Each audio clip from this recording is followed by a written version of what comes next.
My name is Leroy Curley, and my Lakota name is LeBlanc.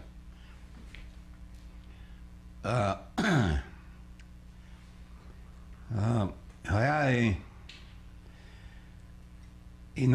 he upispa jap, atewa he shoot happy jap. Oh hey, I shoot jap. I Peter Jacob Curley and Murray Curley. My dad and mom.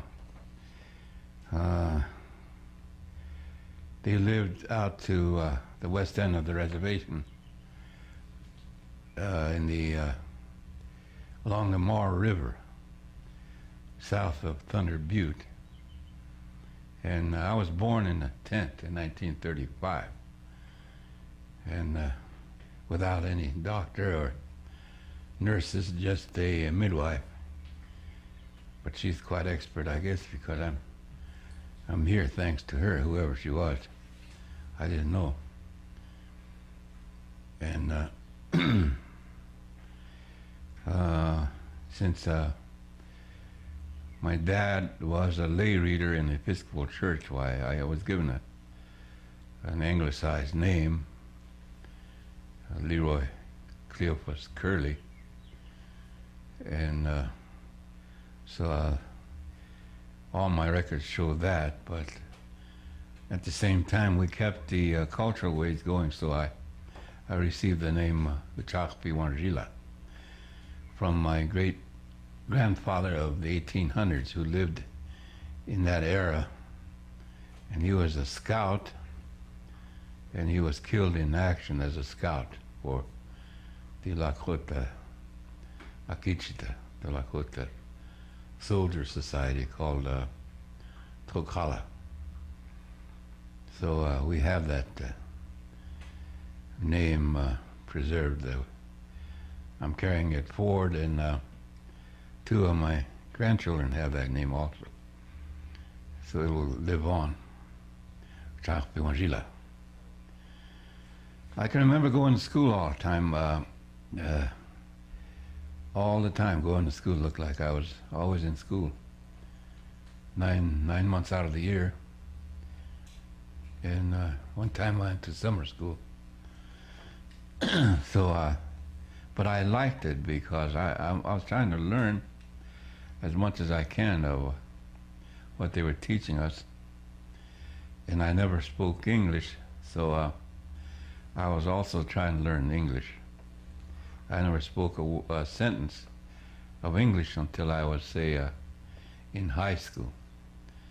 I would understand it all those years, but I never spoke it until I was in high school.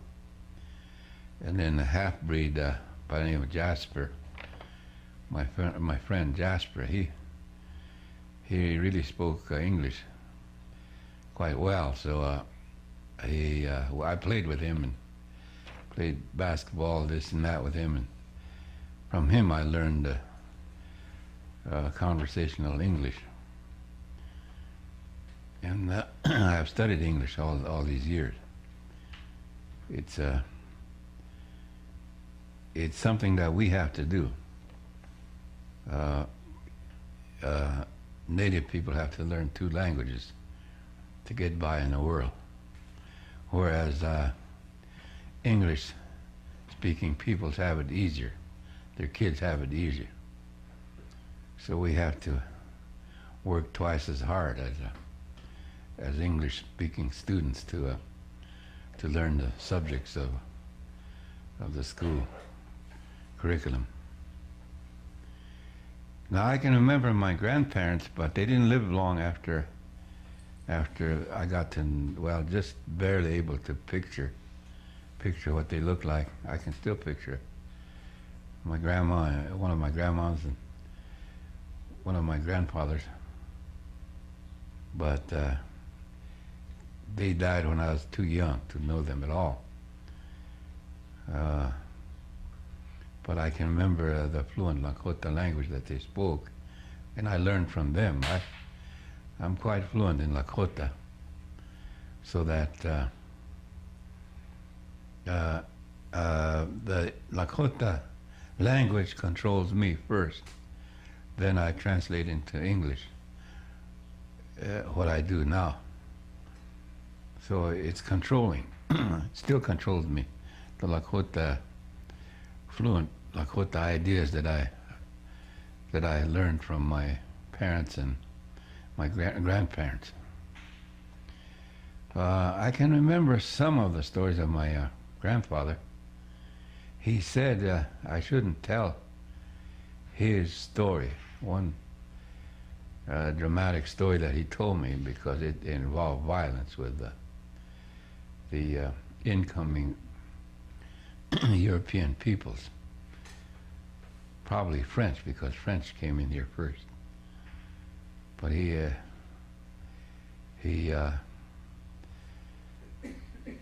got into some altercation with a white man, and so forth and so on.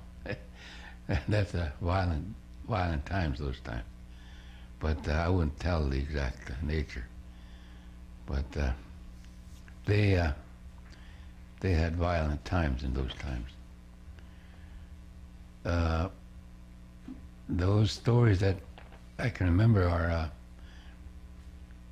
Battle of the Little Bighorn and Wounded Knee. That's impressed in me because two of my grandfathers were at Wounded Knee massacre. Red Hand and Kills, his name is Kills the Cinnabon, Hohekte. He also signed the 1868 Treaty of Peace between the United States government and the Lakota Sioux Nation. So my grandpa, from my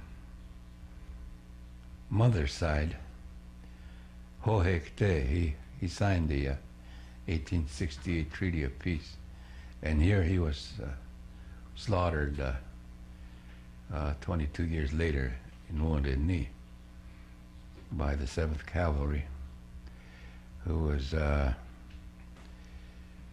bent on revenge for the Battle of Little Bighorn, where Custer was of course defeated, him and his cavalry unit. So all those things were impressed into my mind. Big events, national events like Wounded Knee and Battle of the Little Bighorn. And so they stuck with me. And as far as work and play, my dad used to work. About that time, we got along. The settlers came in, established farms and ranches, and so my dad worked with them, helped them, and then he'd get groceries from them, milk and so on. So we got along.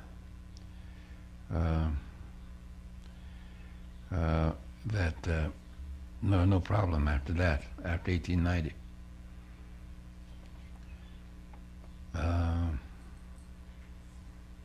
So that was the earliest days that I can remember. But my grandpa used to he was blind. I can remember he lived in a little log cabin about the size of this room, or a little bit bigger. And he had a wood stove, and he was blind, and he was old, 90-something. He was still upright. He could still walk. He could go out in a wood pile and measure with his hands how far to saw the wood. He lay on the sawhorses, lay a log down, and then he'd measure, and then saw it so it won't break, and saw it until he got the whole thing sawed, and then he'd put it down. Then he'd invite me to go over and split him. I was able to do that by that time. I don't know how old I was, but I'd help him split it because he couldn't swing that axe. So I'd help him. So he told me some good stories that I can remember. Some of the violent ones, violent scenes I can remember, but other details I can't remember. What kind of violent times they had with the incoming white settlers. But eventually they got to know each other, and I remember that one old lady teacher, one of the very first white lady teachers at Iron Lightning, her husband was an old man, got to be friends with my grandpa, and he'd bring beer over to my grandpa, and they'd have beer, and they'd have a good time. That I can remember as a good, kind of a harmless remembrance of my grandpa, that old white man, husband of the teacher, day school. So whatever, I taught them to socialize together, drinking beer. And he learned a little bit of Dakota. That old white man, he tried to learn Dakota, So really, they got to be friends. I went away to school at about that time, boarding school down at Old Cheyenne Agency on the east end of this reservation along the Missouri River at that time. The Wahi Dam wasn't there then.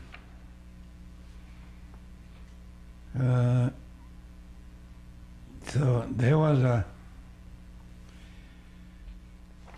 great warmth in that family unit, my grandpa and my mother and my brothers and sisters and neighbors.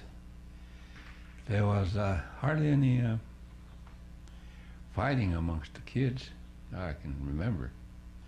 Nowadays I see here they're fighting all the time. They're kind of really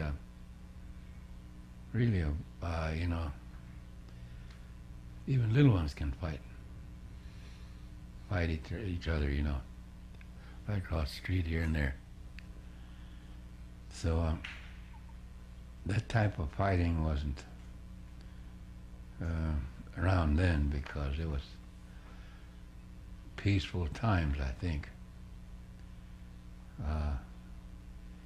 Rural life is peaceful, Hardly any drinks around, such as now. Every day there's drinks available, and then drugs for the young ones. So that really makes it worse. We have all the other problems, but you add the drinking and the drugs, why you compound that probably 100%.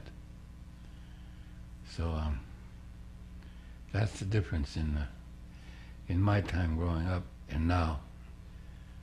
Is it was more peaceful then. People got along, socialized real good. But now it's a little bit more family feuds every day, almost every day. And now they're closer together. The houses are too close together. I noticed that. We lived a little bit spaced out a little bit along the river. And then not much traffic. Just go visit the neighbor while you just walk over. And no cars. So things are quite a bit different. So that's my family history. What I wanted to impress to the young ones or even the older ones, or even the parents, is that we grew up in my experience has been that we grew up in a feeling of being inferior, you know. We go to school and we feel inferior. For some kids, probably they think they're dumb and everybody else is smart. I didn't feel that way myself. After I learned how to read, and after I learned how to do numbers, you know, like I was in algebra, and I used to finish ahead of my class in numbers problems, and in bookkeeping and anything having to do with numbers, accounting. Why I was good in that area. So that when I was in the service, I was in the supply depot taking care of supplies, taking care of all the supplies needed by the company. So anyway, but I do know that I felt that being inferior, you know, not, well, that's the word, inferior. Feeling of inferiority was always there for me in a classroom or wherever I was. But my parents didn't teach me to be hard driving, or of course my dad died young, when I was young, so he didn't teach me much. My mother was more strong in her ways, but she didn't know that it's a real hard-hitting world out there, you see. So that I wasn't taught to be respond in kind, you know, at that level of competition and doing my whatever I can do the best I can. I was feeling inferior all the time.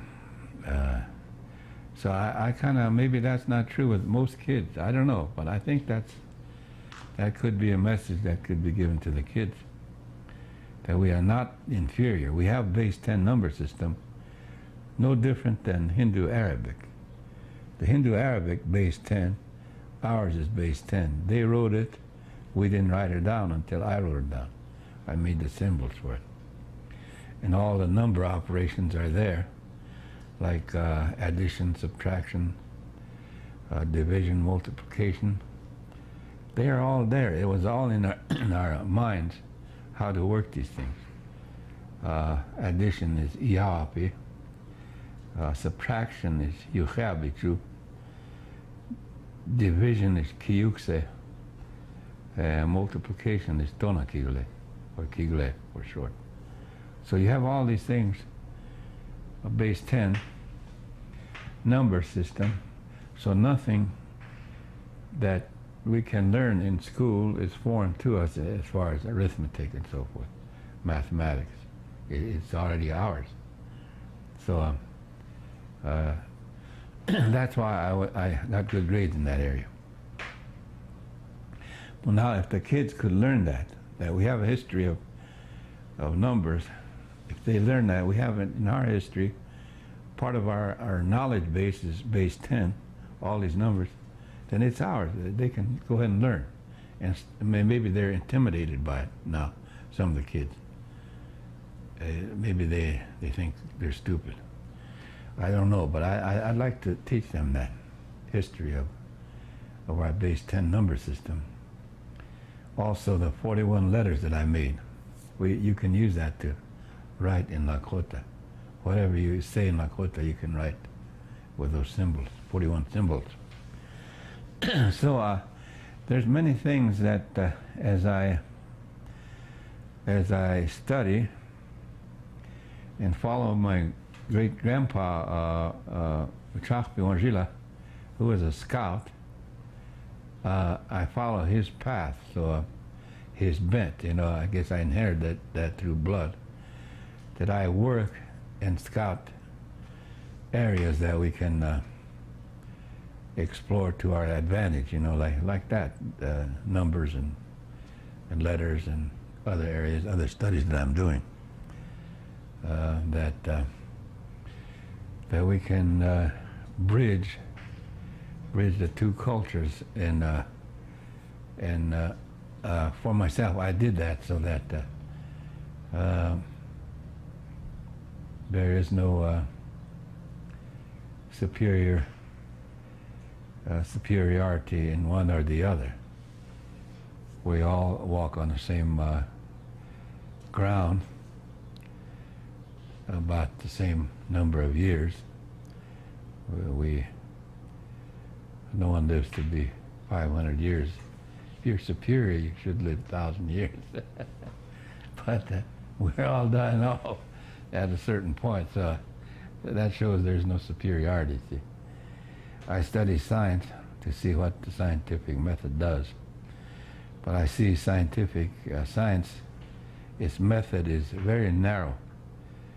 It's very narrow. For instance, I heard talk about Einstein over TV program about him, but he knew his study in a very narrow area, but he couldn't think in the overall sense, in a circular sense, to where he can see the danger of what he was uncovering in nature, the fission and fusion and so forth, in those areas that I studied. He went ahead and, not himself alone, but other scientists came through and made the bomb. And so science is not altogether proven all beneficial or all destructive. I think we have to judge what science does and what uses the products of scientific research does. Well, I'm getting off the beaten track, but as I say, there's no, I can't see any superiority in any one race through step-by-step accumulation in the European culture. They managed to do that, you see, but not one man can do that. It's a number of people who, through time, do research and then carry that research on so far, and then another one carries it further. So I don't think it's singular genius that can do all these things. Well, anyway, I study scientific method to see what they do, to see what they do beneficially, to see what they do maybe destructively. And I'm in the middle ground where we have to conclusively figure out if they are capable of producing a good life for everyone or for the majority. They, yeah, I read a lot, and so I got several books that I'm reading at the same time about economics and law, and so I'm trying to see what we can do today. We can do a whole lot. Our parents need to teach the kids this feeling of I don't know what, it's a 90% of our people are, for want of a better term, brainwashed, so that they're mesmerized by always being told what to do from Washington and state, city, counties, and experts, so that we're thinking that we're inferior, in fact, and we don't know what to do, so we just go along like sheep, whatever comes our way or doesn't come our way, we just drift. So that's I'm trying to word a way out of it, you know, kind of a philosophical way out of it. How to make my people see a way to demesmerize themselves from all this TV, radio, and papers, and loud music and everything. I hear loud music every night. Kids are just not able to come to their own heart and souls to explore what drives them, what keeps them going, what they want. It's simple questions that I come back to, you know.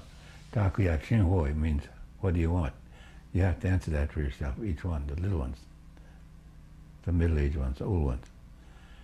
And then you can get very far to solving some of your own problems. So my message as I talk over radio is what I'm saying right now. This is what I talk about to the kids, mainly to all of them. My experience. See, I've been through well, a hell of a lot myself, and still survived this far. So I know that the native spirit is strong enough to withstand everything that's going on in the world. In fact, we can make a contribution to see what, to tell the people of the state, you know, the nation and cities, what kind of mistakes they're making. I think cities are not beautiful. They're kind of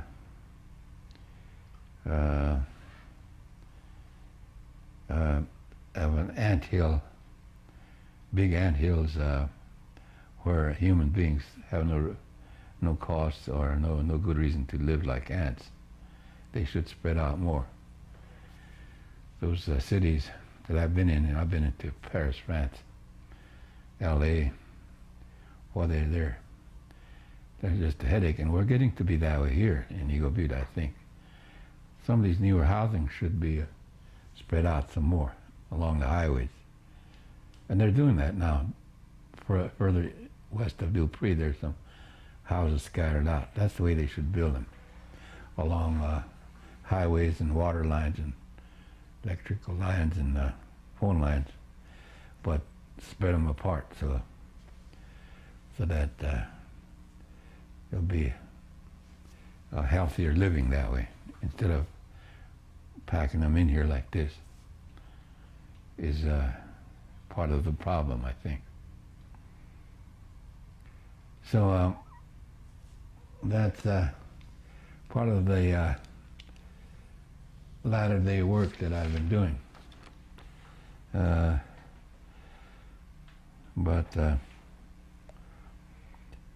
Yeah, we had Christmas, Easter, Memorial Day. We like holidays, you know, everything. Festivities. That's the old days, there was a lot of festivities and a lot of ceremonies and dances and singing. Back in the old days, there were a lot of singers. Yeah, there were a lot of singers and dancers. Now it's getting fewer. It's coming back now, though, since lately I see big crowds. I saw Rapid City Pow, and that was a big crowd and a lot of dancers there. And but somehow since my dad's time and my older brother's time, Cecil, he was a lay reader also. But since they're gone, that strong church membership has left the people, the younger ones. It seems somehow they don't have any spiritual life, the young ones. So they have to come to their own personal expression. They have to start from where they are and practice their own spiritual way and explore everything. Go to all the churches or ceremonies and find what they like, what makes them better persons, better lives for themselves. They have to explore that area. They're not. I see a lot of them are not. They're just kind of coasting and not going into any spiritual program. And that's why, the reason why is because we're co-opted by TV and radio and record players, and I see kids walking by with some radios and earphones on, look like. And so we're being co-opted by the business culture of today, you know, advertising. And so the kids are, and some young parents, the kids are the little kids growing up, they have their own way in the house, you know. There's no set rule. The parents just gave up on them, and so they just come in and out and do what they want. So we don't have no discipline in that area. I don't know how we're going to get it back, but parents losing control of their kids at a certain age, you know, I think they're about teenager when they want to have their own way, and some of them do control the young parents. The only way I know how is to get the old men to recover who they are and be who they are and respect who they are, discipline themselves to live good lives, and then give that discipline and a good way of life to the next younger one, and then the next younger one teach down the line. It has to probably start with the parents and the older people to instill discipline. I know I have discipline. I work a lot. Of course, and what I call work is study, read. I have so much reading to do every day. And also I'm writing, so all these areas are tying together. I don't think there's any isolated specialist type of education. It won't work. Specialist, well, if you aim solely at being making some money, why, you can do that, but kind of a general type of education is best suited to try to solve our social problems. I think that's what's needed. I don't think we need expertise, specialized people there. They understand their own field, but what we need here is a kind of a general, kind of overall type of understanding of economics, jobs, hunger, homelessness, spirituality. I think everyone has to tie together, work together. So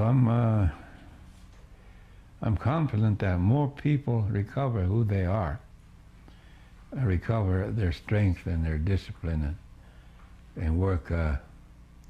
There's a million things that need to be done on a reservation. Number one, we have to pick up our trash. There's a lot of trash in the neighborhoods. That's a lot of work there. There's a million things that need to be done, but our people are not just, they're just, I forget the word, neutralized. They're neutralized by too much input, experts and Washington controlling tribal council, and tribal council follows Washington and the state, and there's no initiative. All initiative is beaten down, looks like, so that we don't have that grassroots sort of uprising, rising up to live good lives. That's lacking. One of my older brothers, he was good at all these Iktomi stories, you know. Spider, story of the spider, but he was the best. Whitley, you know him, Maribone? Yeah, he was really good. But, and then my grandpa, one of them was Montreux. He was, during the time when there was no TV, no radio, no magazine, he was our entertainment during cold winter times when we were trapped in the house.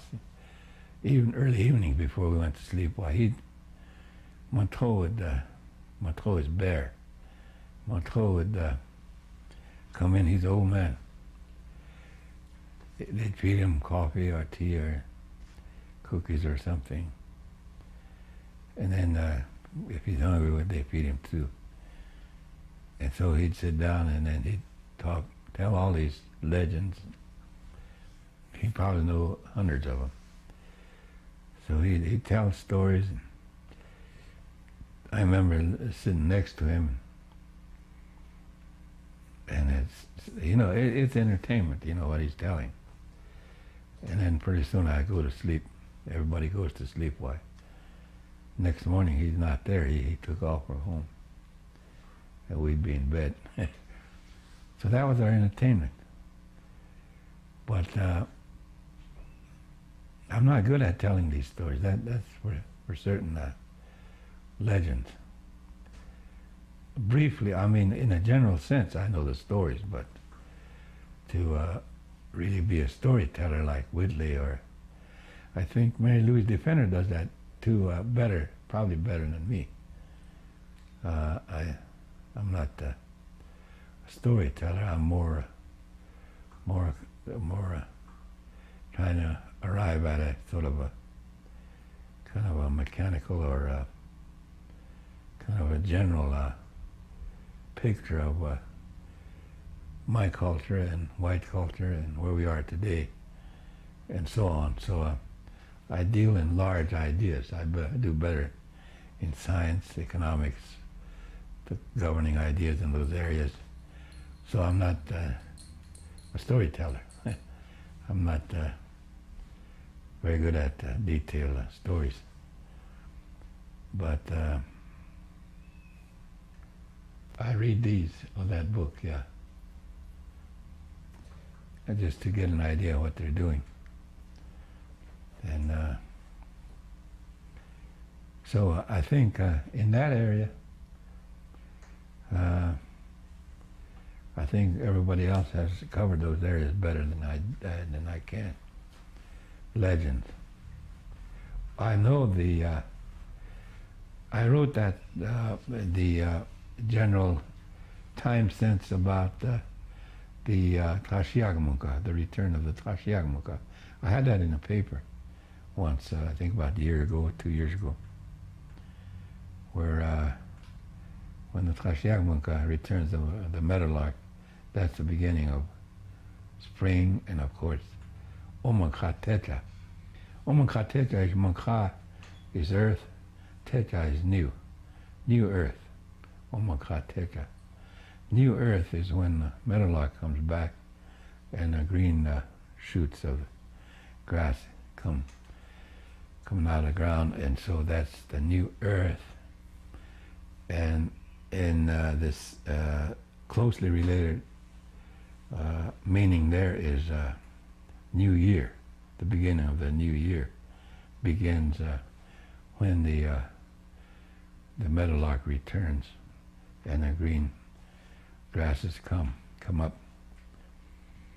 So the beginning of the Omakateta, New Year, is in Dakota time sense. It's in the spring of the year, and that seems to be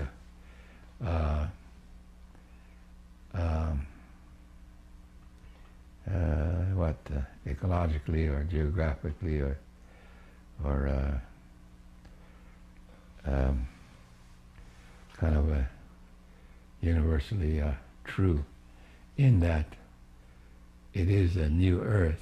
The new earth is life, and the new beginning of the new year starts there, time sense.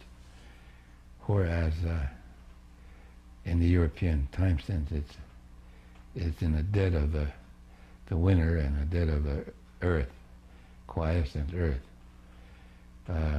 They start their new year then. So there's a different beginning of the new year sense of time. The timing is of course relative. Both are true and both are wrong. That's being relative. So that's my reading of time. It's time sense, and everything is in a hurry today, in split seconds. But where we're going, we don't know. We're going to pollute the world in a hurry, I guess. And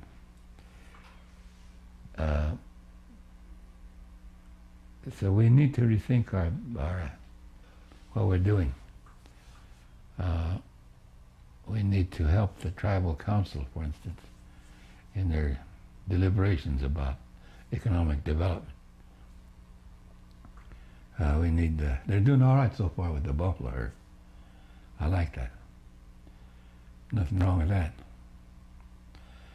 But where our grasses are being used by outside cattle, they come and eat our grass, gets fat, and then they take them back, and then they finish them off feeding and feedlots, and then they make the money.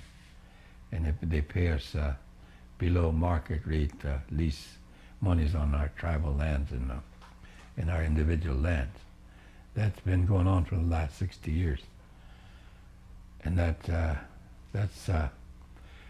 really should be looked into, and really should be, if nothing else happens with the tribal council, superintendent, the BIA, Interior, Washington, then we should make it into a matter of law, we can do that, I think, in time to get that lease rate up, since our people need that money for hungry and homeless people. We should have that market rate. Yeah, it's we had a petition out.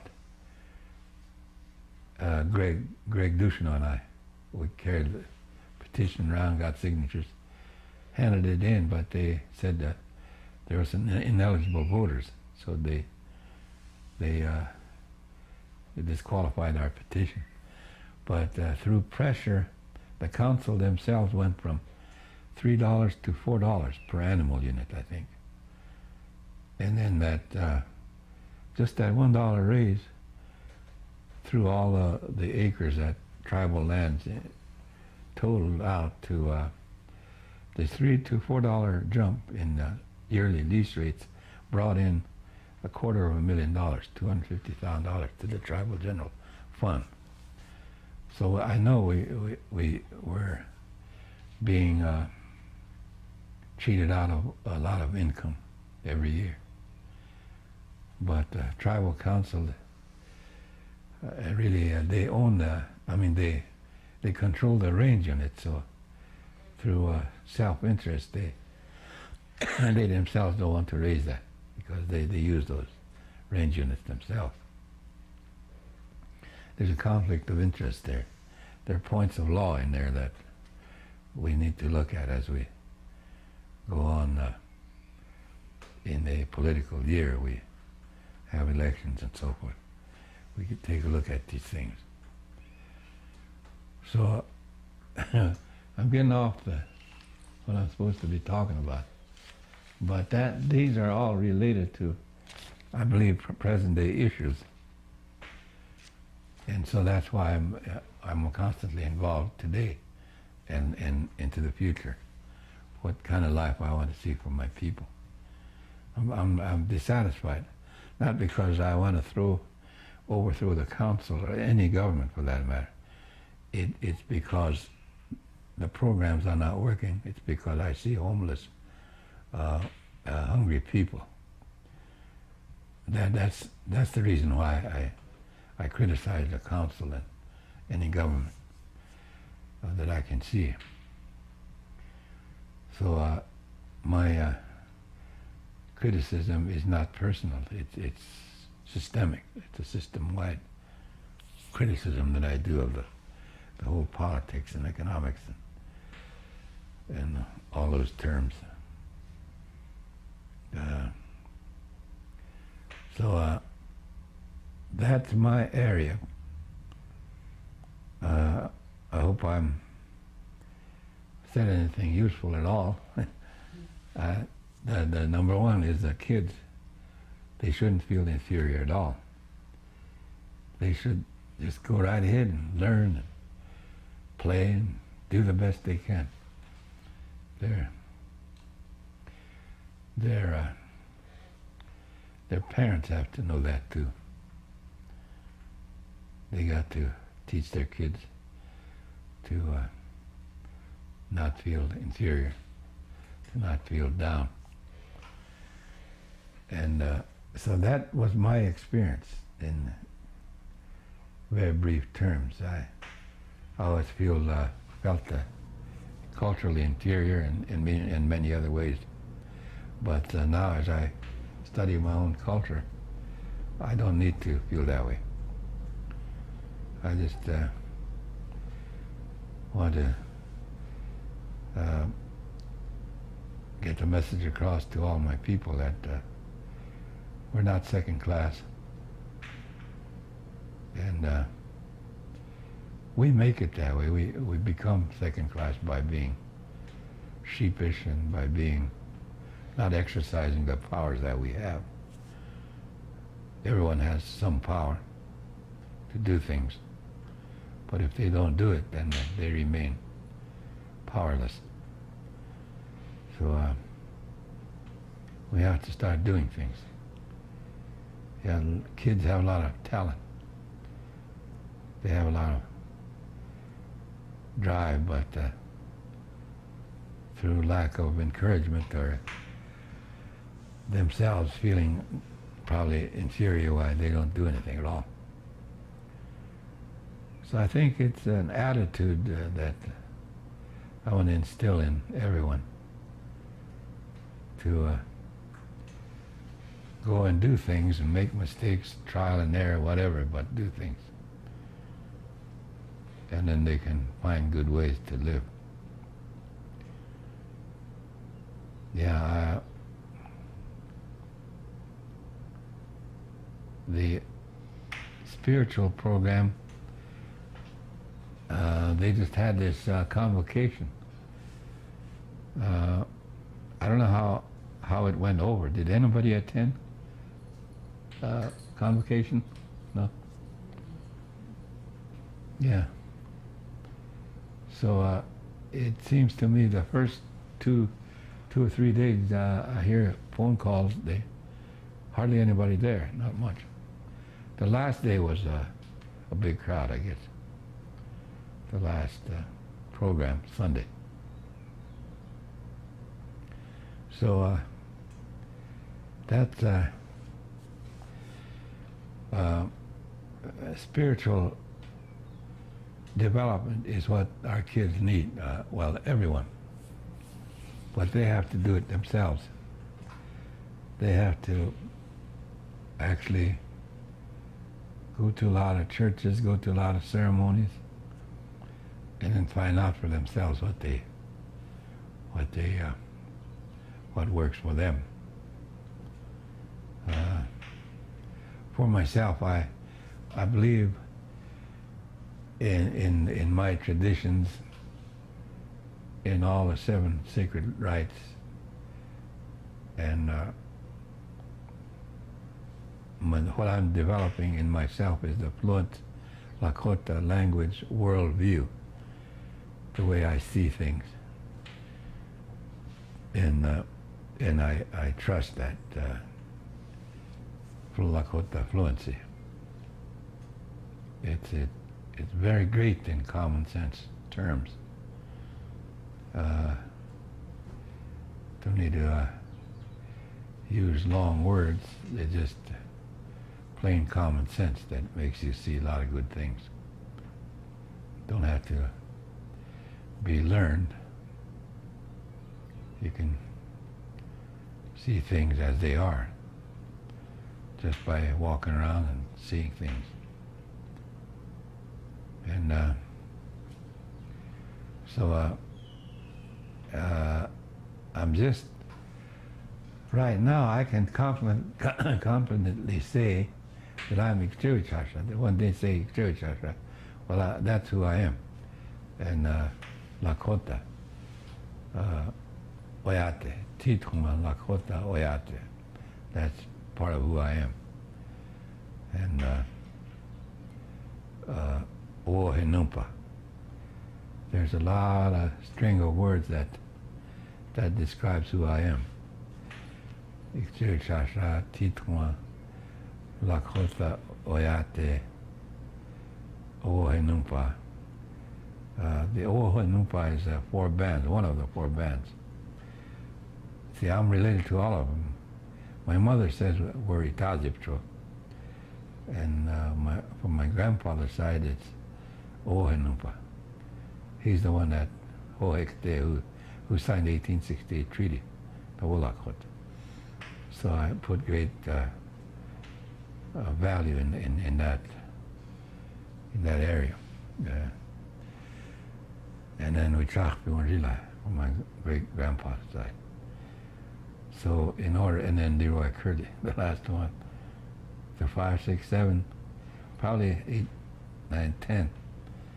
About 10 names will fully describe who I am, instead of just Leroy.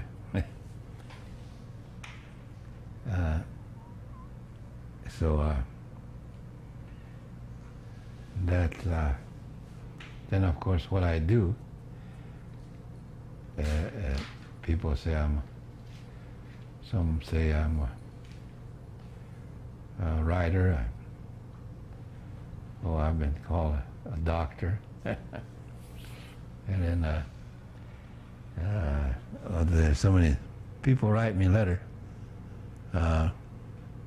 Professor, yeah, one of them wrote me a letter. Professor Leroy Curley. Nicknames given me all over the place. But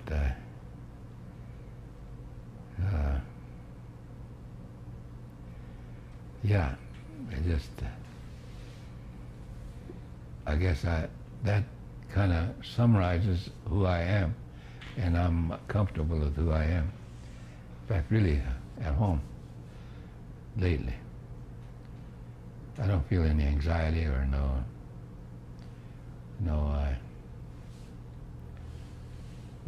big problems with the world. I'm at peace. Since that's the spiritual program that we're given, is you handle. I was just down to the Teton Nation Treaty Council meeting the other day. One weekend ago, and last weekend I was in La Framboise Island, down Pier, where they had a powwow, and they had a chanumpa ceremony. But once you have that chanumpa in your hand and smoke it, that's this pipe of peace. So once you hold it, then you're at peace with everyone and everything. So it gave me great peace to go through that ceremony, the opaji. So then I pray before I go to bed in Puan Lakota. Then when I wake up at daybreak, I say prayers again. So I live a spiritual life. And so that's why I enjoy my life very much so. Whereas in my mid-years, I was all torn up, just torn every which way. Just a terrible a journey to understand where I'm at, see what I'm going through, and finally come out of it in a peaceful way, peaceful resolution through our own ceremonies. They carry a lot of weight, our ceremonies. And I recommend the young ones, young boys at a certain age, to go into a sweat and then go on top of the hill for a vision quest and a Sundance. I wish all our young men would go through all those ceremonies. I think they will learn a lot.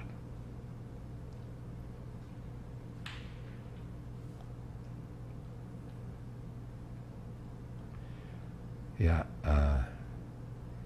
speaking Lakota is a different sense, but I do the best I can to interpret Lakota ideas to English. I do the best I can to render fluent Lakota worldview into English. That's what I try to do all the time. Since I want to benefit the young ones, I want to write some of it down. And that's why I'm glad to participate in this, to see what I can contribute, if anything at all. No legends, I'm not good at that, so I didn't tell one, but I'm sure some of the others have done that quite well.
My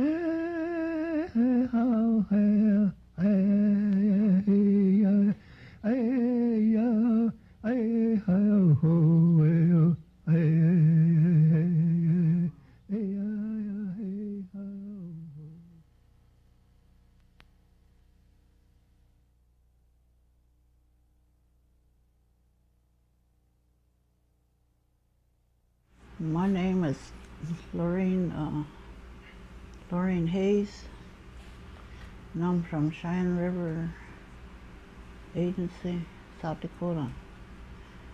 And my mother's name is Julia Barrows, and my father's name is David Hayes.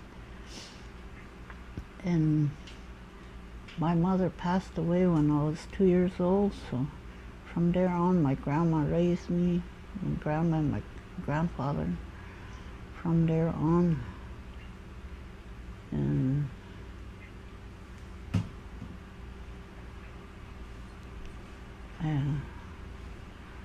we live out in the country. And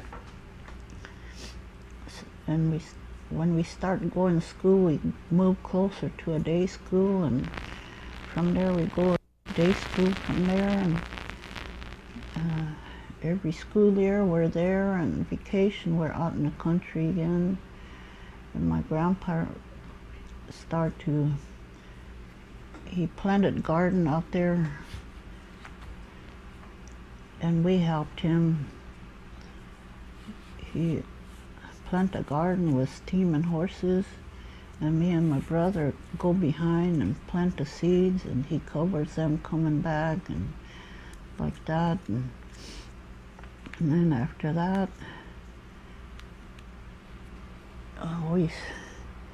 after everything's there, got done planting, and afterwards when they start growing, then we go out there again and pick all the corn and potatoes and whatever, and bring them home. And my grandma's the one that dry corn or whatever she's doing to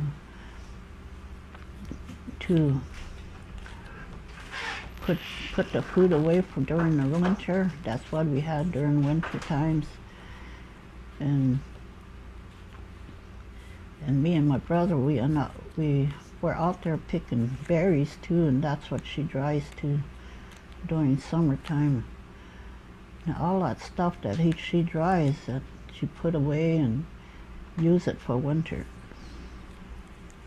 And then move out to the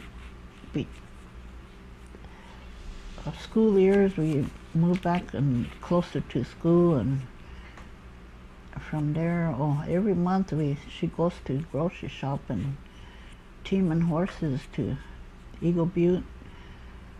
We have to haul our groceries in a wagon, go back over and the groceries she buys, it lasts us a whole month. Buys everything. She buys by the budget, so it lasts us all month. And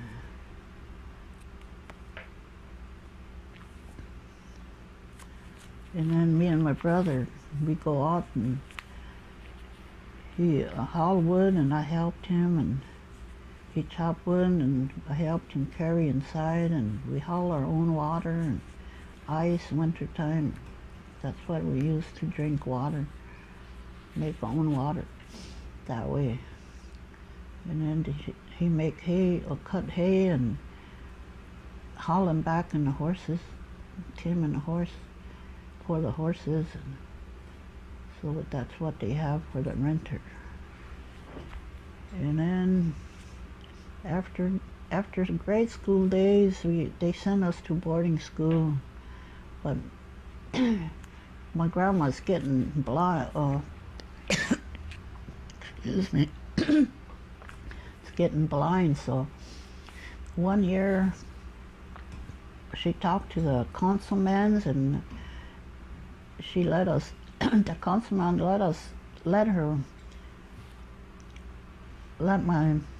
let me stay 1 year and take care of my grandma, and the next year he goes to school. Oh, he goes to school and I stay home and take care of grandma.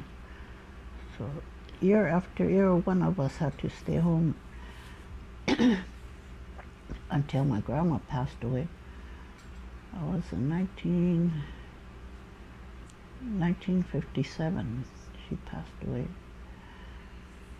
and I was in a 10th grade then. I went back after my grandma passed away. I tried to go back to school. I did went back to school, and I stayed there till Thanksgiving. And I couldn't concentrate because I was too lonesome, and so I went as far as November, and I went home for vacation. Oh. And from there I stayed home. I didn't go back to school. And after that I start working here and there, and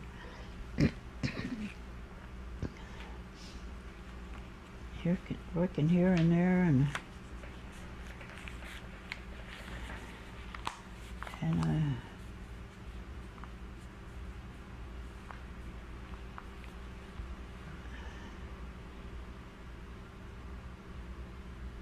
What was your grandma's name? oh, I forgot. My grandma's name was Edith. Her maiden name was Edith Blackshield, married to a Barrow, and she lost her first husband, and then she remarried again to a flying horse. My brother's name was Clarence Frederick Hayes. Oh, I have a stepsister. She's older than I am.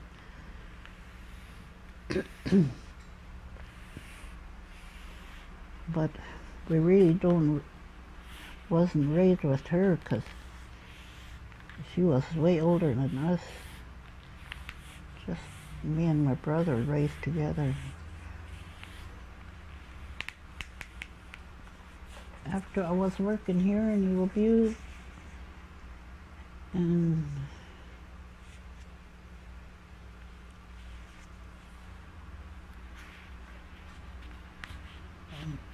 babysitting job, and cafes and motels, and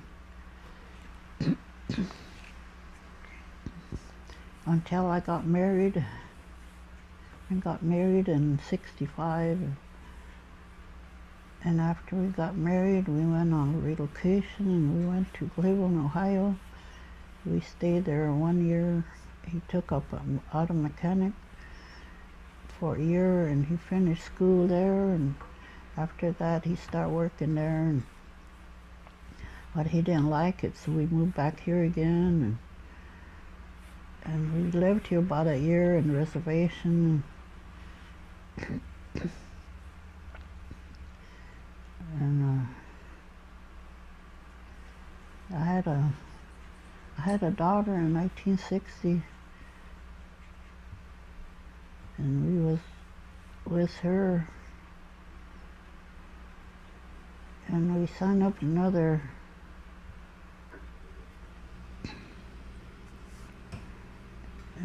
job of training, or no, relocation, excuse me. And they sent us in Dallas, Texas. So we moved over there, and he got a job over there, and I didn't work. I stayed home.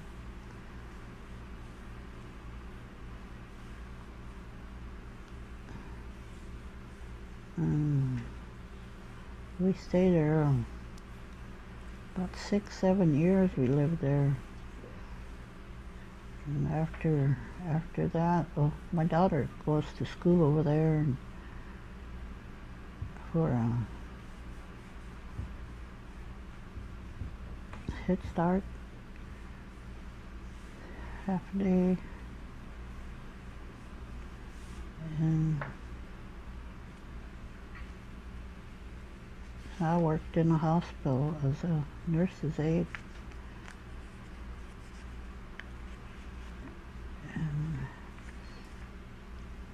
And after that, we moved back over here again. We come back as far as Sioux Falls, and we stayed there. He's got a job for Jim Anderson, and he lives there, and he's helping drive a semi truck going back and forth to Minnesota, to Denver. He's got that job for a while there, and we moved back over here in reservation again, and doing farm, a couple of different places, farm work.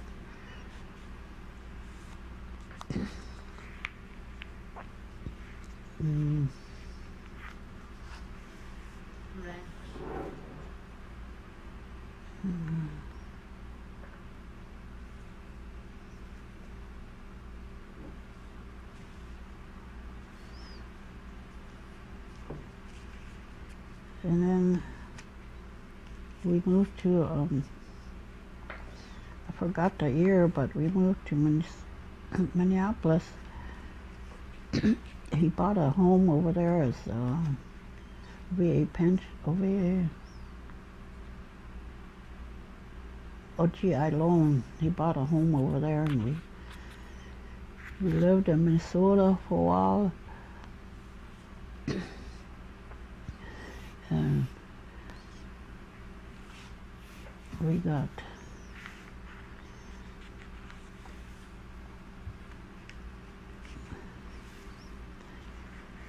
got into it, and we separated, and I moved back here, and he stayed over there, and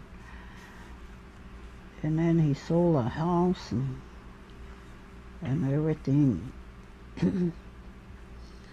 And after that, he can't do it, so he moved back over here. But I stayed here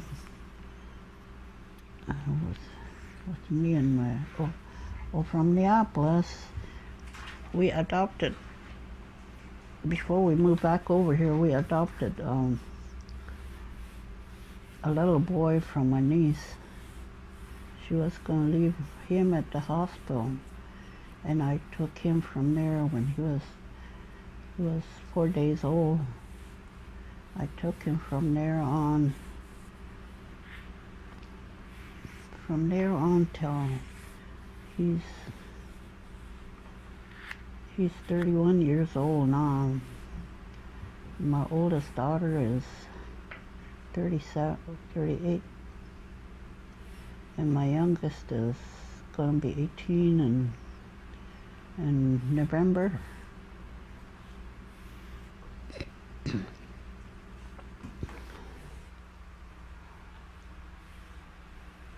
And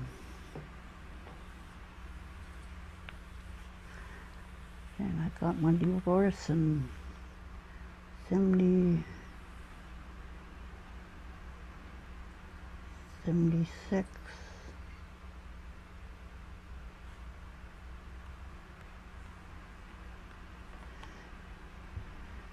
And after that, I started living in Sioux Falls, me and my kids. And in 1981, I met another guy there, and I stayed with him. I was with him for 16 years, and he just passed away. He had a heart attack 2 years ago, and after that, I moved back over here in Dupree. I lived in Dupree 1 year, and I moved here where I'm at for not even a year. It's going on 6 months, I think. Well, this is one of my grandma's story that she told. Can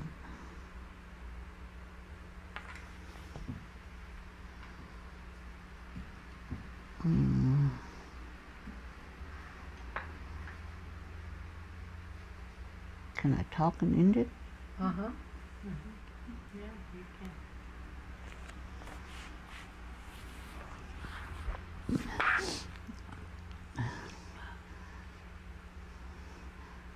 Hokang kai up to hand being king come church last night.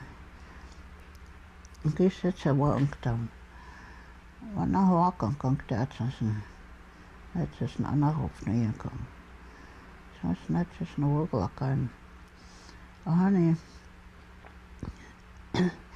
honey, let's you log on money na. Dictel, oh, you lock up chance na dictel. Let's we trot that him na. Na kaka. How wild horses you come to. Dila wild horses at Chotopke. So, when she, Shumblok on Ashen Hana got tight chakwan. Chake, Dictella etim na. Shumblok a glata. Shunka kana.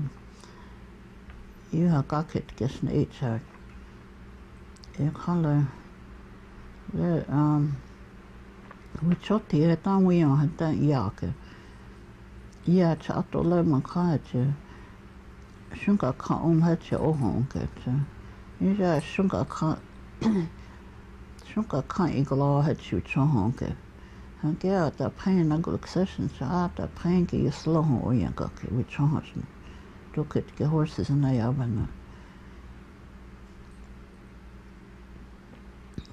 Just they can't pick the way and he goose and got horses. Dokish get had us which all here unke.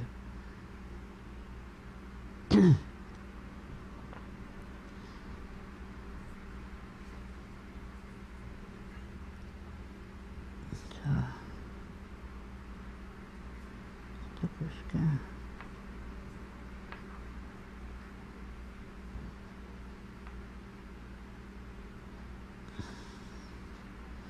Hata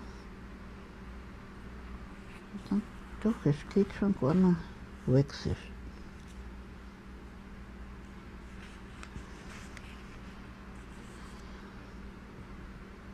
Others. I forgot all the stories that she tells us. Would you like Helena to translate that one? Can you translate that, Helena?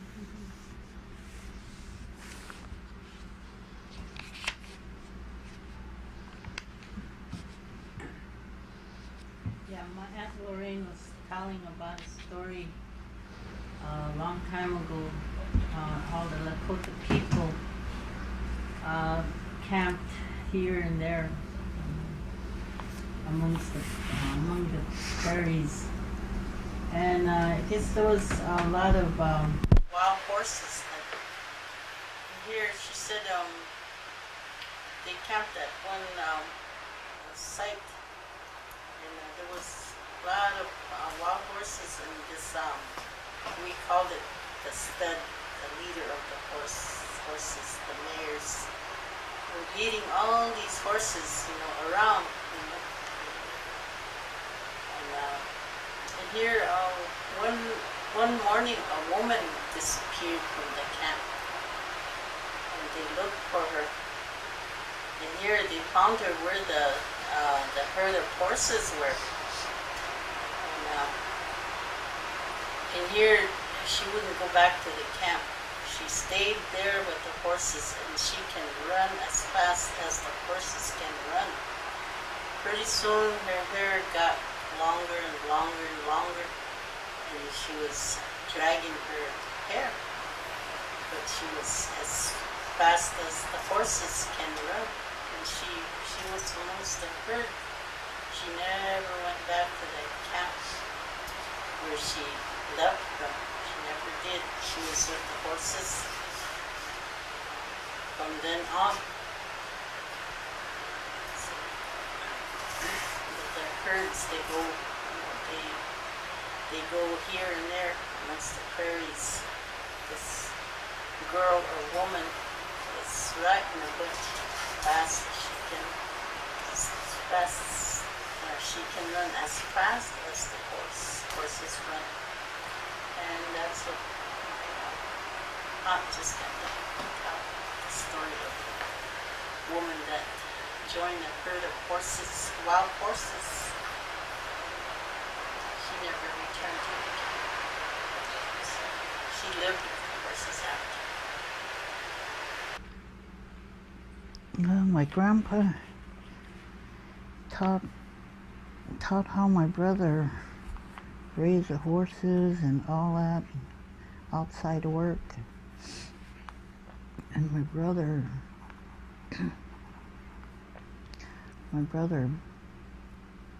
well, after that he does everything after my grandpa passed away.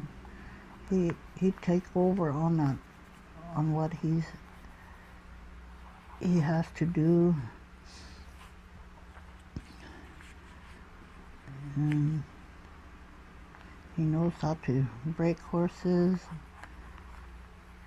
and all that.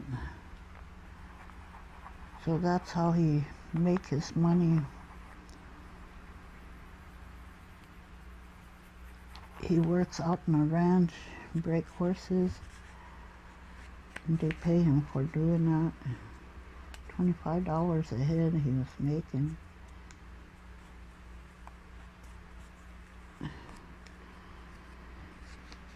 So when he passed away, I really missed him.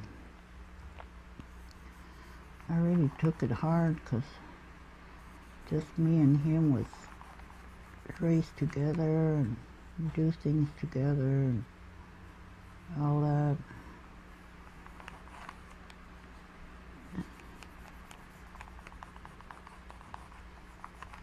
But he wasn't married or don't have no kids.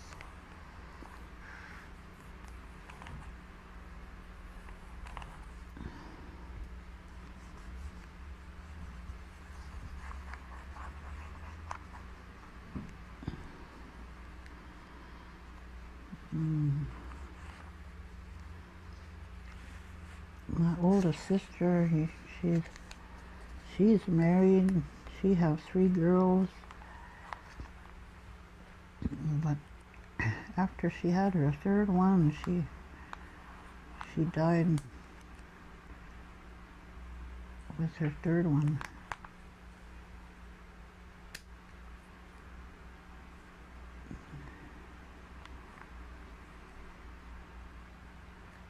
So I really don't know her because she was married and have her own family. But they live close to us.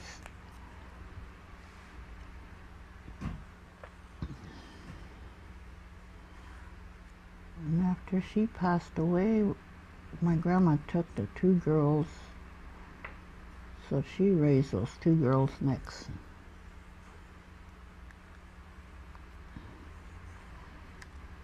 And after she passed away, then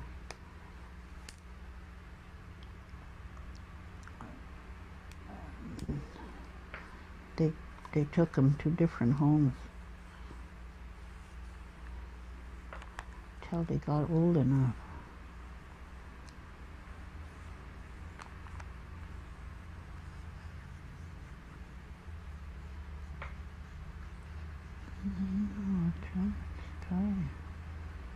Can tell. Well, during Christmas time, my grandma took everything to a church where they have Christmas with everybody else. She make a lot of candy bags and presents, and we take it over to the church, and then we were small then, so they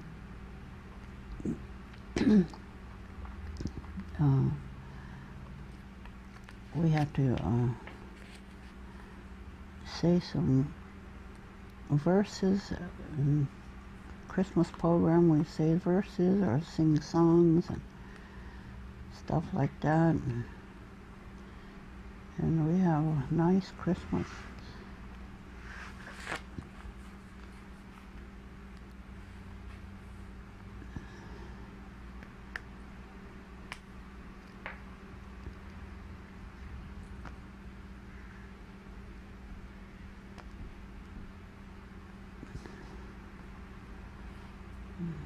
Was your toys homemade? Oh yeah, they make everything homemade, looks like.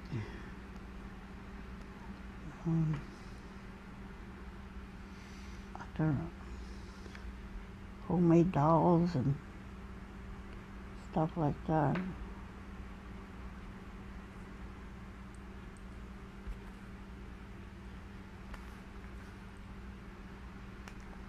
What did you get for Christmas? Oh, what we get, we always thankful for whatever we got. And then from the churches they give us gloves and stocking cap or either scarves. And we thought that was something.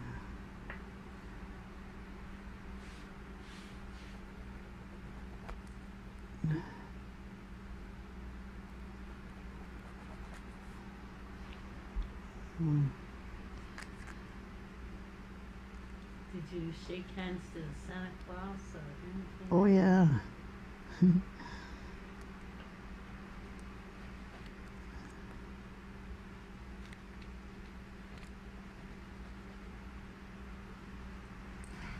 New Year's.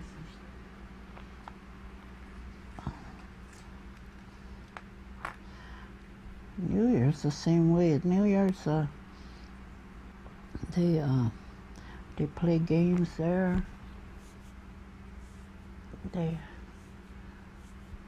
play the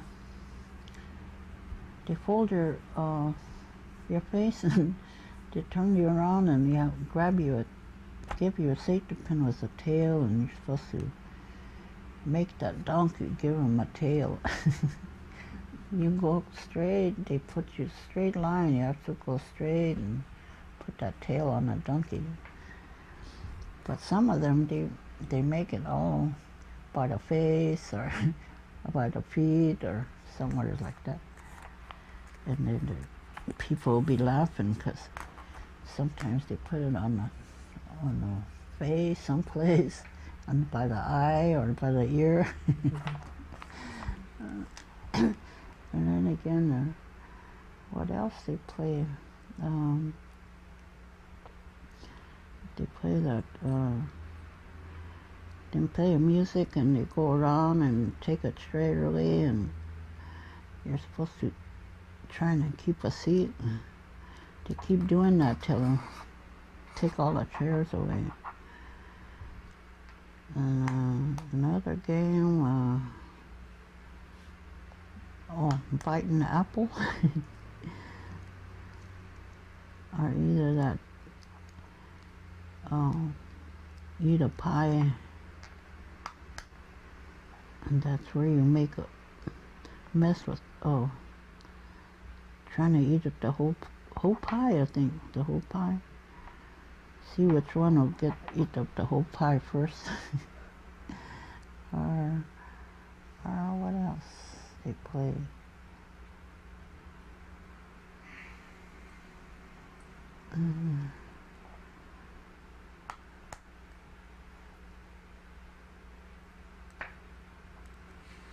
Did they have the old year and the new year? Mm-hmm. Maybe you can describe what that was like. Old year and new year. The old year comes in first. Uh-huh.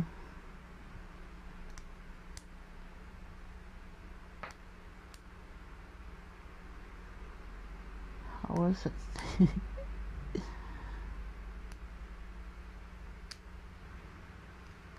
Old year comes in, that New Year's trying to put the old year out.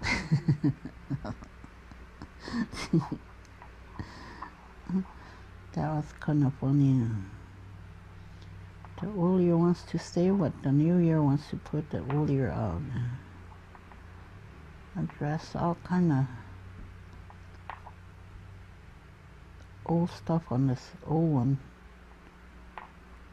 The old year.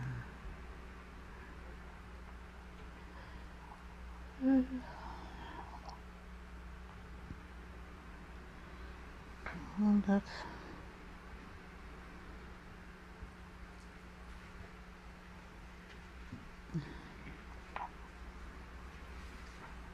What did they teach you about respect? We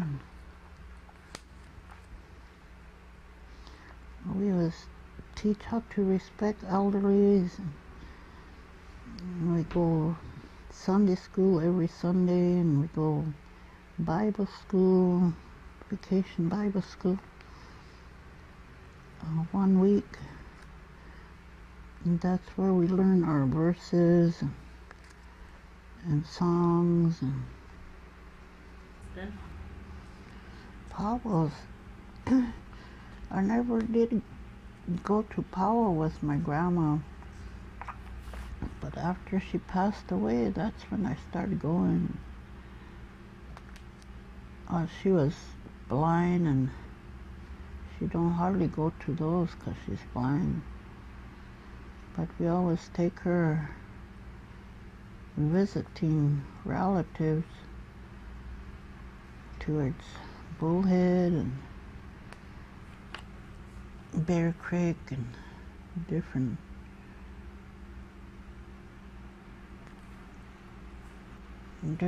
communities. But we used to go on team and wagon, and we stayed overnight. And we take hay in the wagon with us so the team will eat. And next morning we start back. And it takes about a whole day to ride back from Bear Creek to Greengrass.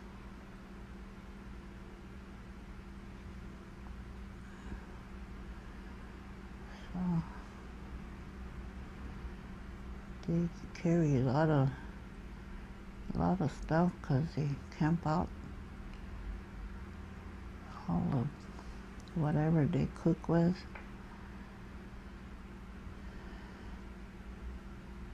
And their kerosene lamps and all that. When my brother was breaking horses, this one horse beginning to talk to him, so that's when he quit breaking horses. This horse,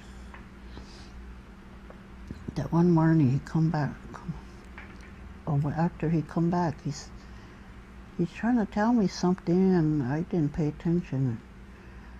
And he said, "Sis," I said, "What?"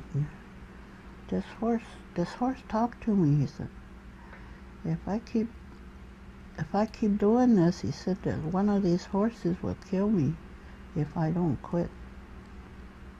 After that, he quit.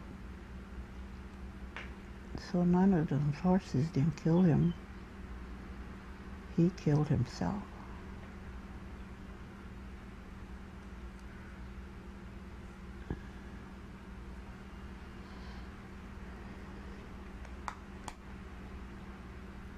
He gets thrown in jail, and I don't know, he must have got tired of get put in jail all the time.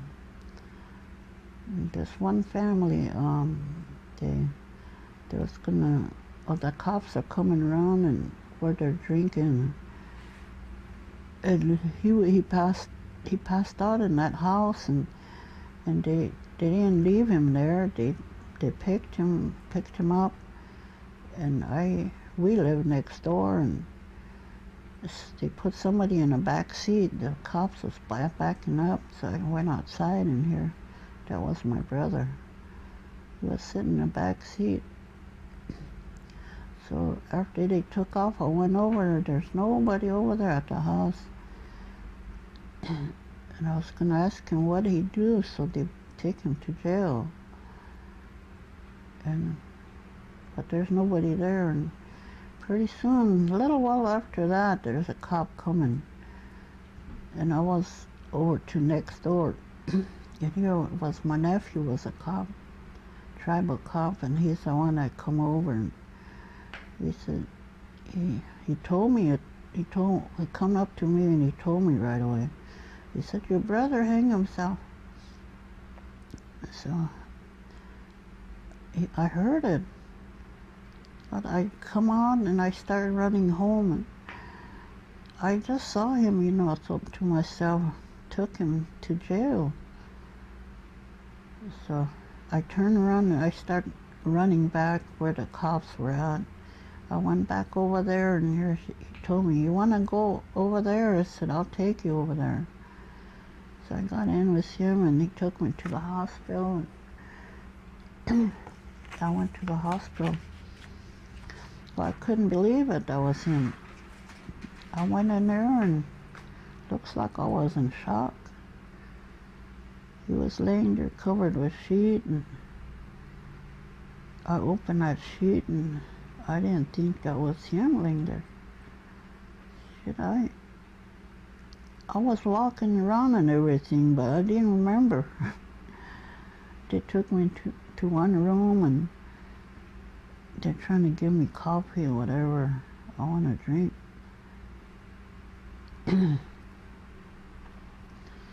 And all the time that was him. He hung himself with a t-shirt. So my nephew was a cop. He went in there and cut it with his own knife. Cut him down, but took him to hospital right away. They're trying to shock him so he can come out of it with a long needle, but I guess he was 5 minutes late. He was already gone.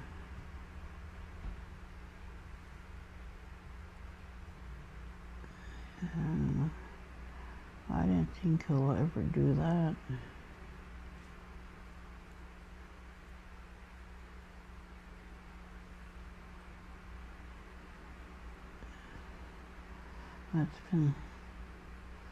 It's been over 20 some years now. 25, over 25.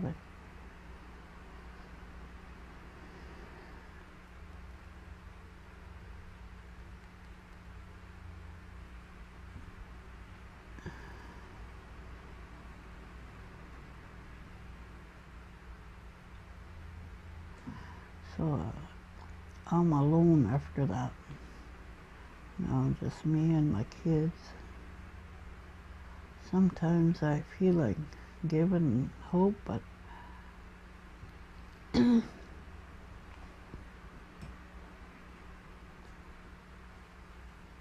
I trying to commit suicide a couple of times, and it didn't work. Second time I used an instant. I overdosed myself with 200 percent unit. And then I lay down on the couch, but I had a phone beside me. Yeah, I feel I was getting numb, so I got up, and Gordon was in the next room, and I said, Gordon, I said, I'm feeling my whole body is getting numb. And I was getting scared, so I call an ambulance. So they come over, and they took me, and what'd you do? So I told them. So I said, I don't know what they give me, but but I was okay. And then the next day, all the psychiatrists and all that people, different people, they come and see me and they want to find out why I'm doing that and all that. You know, I'm just tired of living.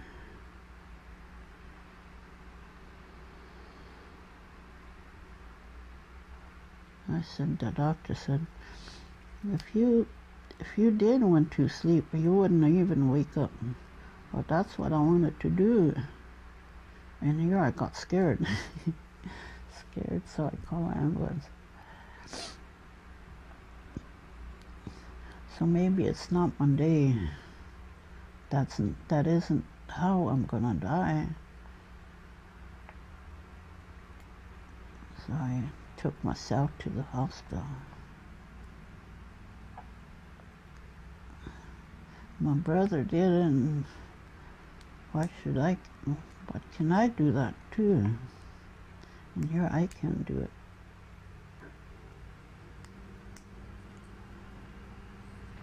So after that, at the nurse and welfare worker, and they keep talking to me and stuff. So I'm beginning to think it over, and I know I want to live. Well, I got a grandson to live for. He's still small, and I didn't know they care about me. I thought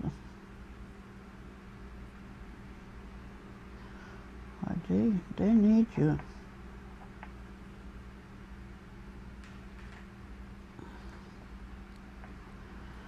So up to this day, I'm going dialysis right now, and I got amputated one side of my leg, but right now I'm waiting for transplants coming up. So I'm moving towards Sioux Falls again. I might have to wait about a year or 2 years. I have to be over there and wait for my call. When they call me, I gotta go in, go through that transplant. And hopefully I'll go through all right, or either if I don't make it, then I'll come back in that casket. If I make it, then I'll move back over here again.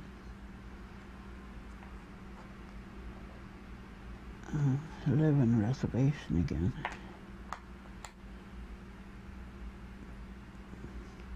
That should be another 3 years.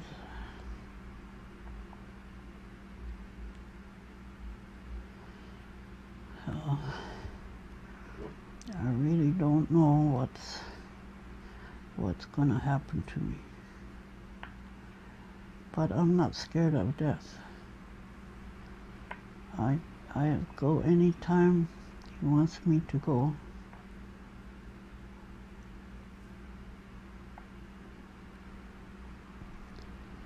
So it's all up to him.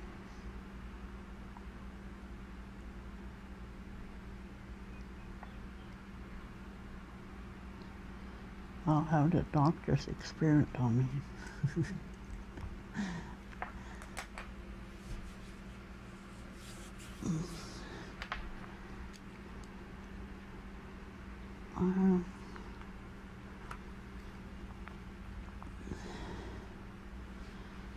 Well, I really don't have anything else to talk about.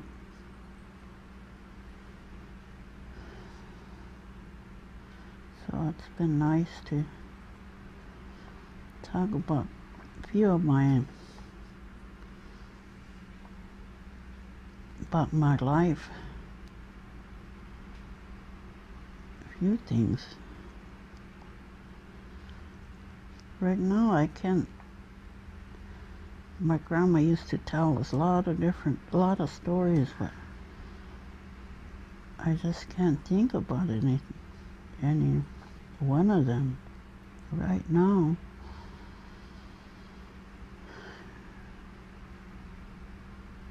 Do you have a message you'd like to share with today's parents? Who's? To the parents of today? Oh. I don't butt into anybody else's. I mean, I don't know how they raise their kids.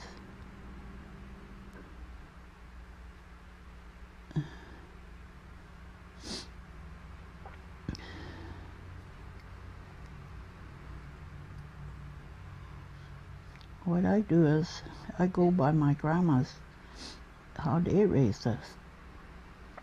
I try to tell them that.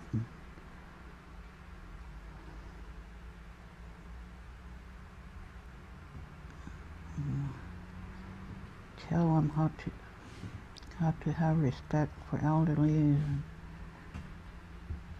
and they go Sunday schools too, and they go Bible schools. Right now, my son's just finished his Sundance. This year is the second year. This is his second year of Sundancing,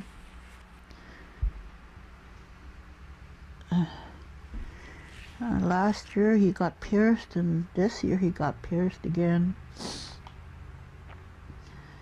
And I didn't know he was doing that for me. Everything he's doing is for me. I didn't know till this year he's telling me that. Did you know that? I didn't know that. So what I do, it falls back on him, I guess. So when he gets pierced, that's when they bleed. If I do something wrong, he bleeds. But if I didn't do anything wrong, that's when he don't bleed, when he gets pierced. I didn't know about that.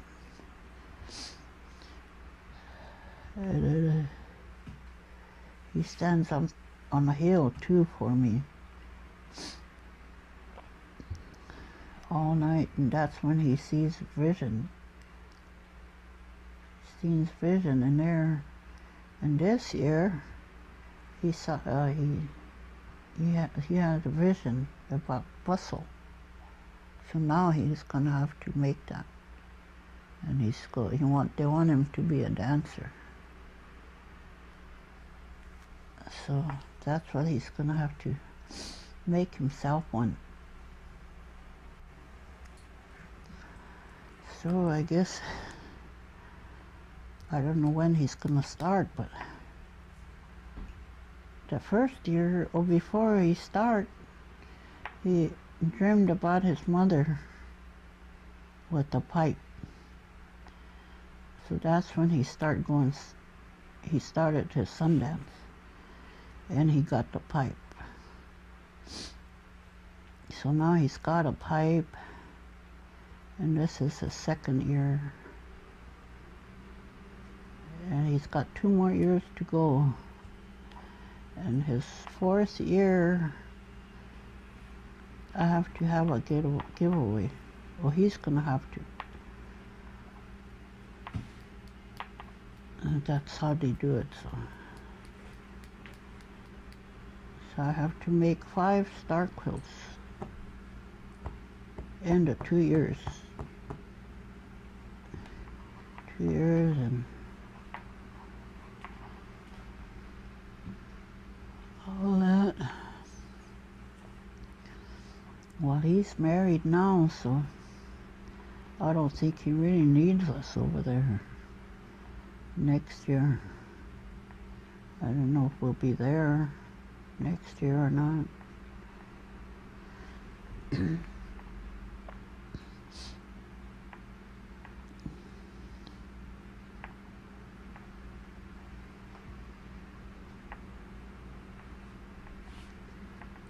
Has that made a difference in his life?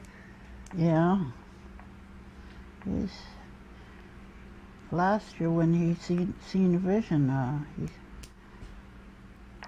he seen his uncle was hungry.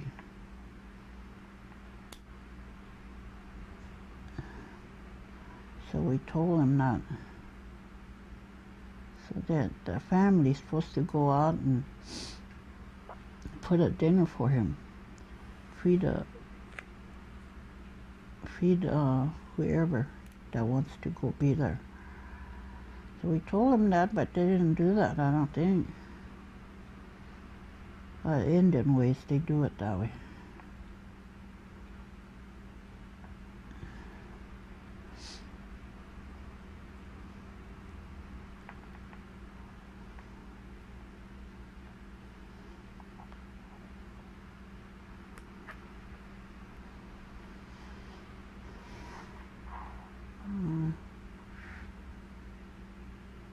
Well, that's all I got to say.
Hey na, hey chia da